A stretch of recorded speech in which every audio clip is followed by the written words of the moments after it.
There is one mistake in the gym that a lot of people struggle with for years that prevents them from achieving great results in the gym, and that is ego lifting. Ego lifting is one of the first crimes of the gym, but a lot of people don't realize that they're doing it. A lot of people just go in there and they try their best to lift as much weight as possible, which is a good aspiration, but sometimes this aspiration is achieved at the cost of good form. That results in suboptimal results because even though you're lifting more weight, you're not truly progressing your strength.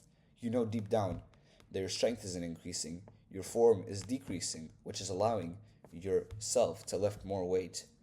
If you can maintain the same form but lift more weight, that then means that you're going to progress faster.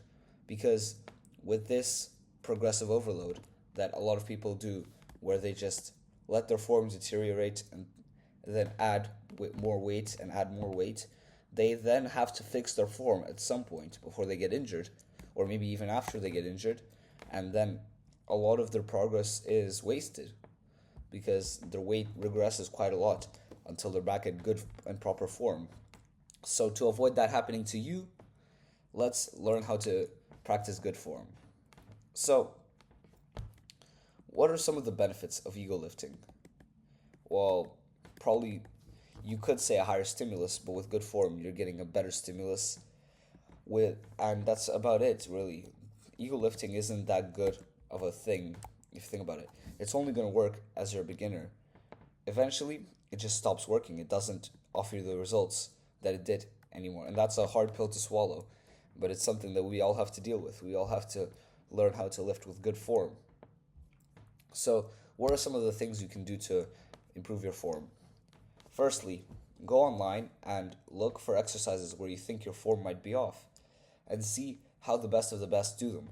Maybe at powerlifting might not be a good example because people there are trying to lift as much weight as possible. But look at bodybuilders. Bodybuilders have the best form out there because their sole goal is to build muscle. And our goal is to build muscle as well. That is one of our goals. So we need to look at them as they are the best people to emulate in terms of form. For example, Chris Bumstead has picture perfect form on every exercise, and that's why he's the best in the world. You could say also genetics and hard training, that's a factor, and also steroids, but primarily genetics and good form, those give them the greatest advantage of all. So, some of the things you can do, again, look at those idols. Then, secondly, you can practice yourself with very low weight. Practice how to get the form just right, and then with that form, see how much weight you can actually lift. And you'll be surprised just how much less it is than your usual weight. And that humiliation and that humility is a good thing. Humility is one of the best things that can happen to us because it keeps us grounded. It keeps us on the floor. We don't want to have overinflated egos for no reason and just that and be too narcissistic. We want to be humble. That's an important part of our journey in lifting. We want to be humble. So it's important to learn good form and practice with low weight, then implement that form on higher weight and see how much weight you can really lift. And you'll be surprised, of course, but with that lower weight, you will make way more progress than with a normal weight that you use with bad form. Another thing you can do, slow down your reps, focus on timing.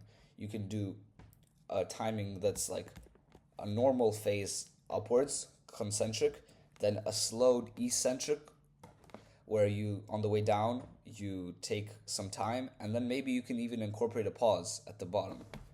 And that type of timing, the 4-3-1, like 4 second pause, 3 second eccentric, 1 second concentric, or 2-3-1, something along those lines, where usually the pause or the eccentric is the longest and the concentric is much shorter.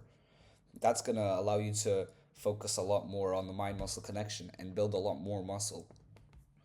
And another thing with ego lifting is that you're gonna waste a lot more effort. When you're doing good form, like truly good form, you're not wasting effort on moving the weight, but you're getting the same stimulus. So you can actually provide a greater stimulus because you can do more sets and you can do You can train more days a week. You can increase your volume basically because it's not as exhausting, so it's not as much effort wasted, but it's effort well spent. You're improving your efficiency of the effort input so that you can actually progress better and offer yourself a better stimulus. And yeah, that's it for this video. My new online program is coming out soon where you can learn all about how to build an aesthetic body. You should definitely check it out once it comes out. And subscribe to the channel, like the video, check out one of these two videos that's going to pop up here, and embrace progress, not perfection. See ya.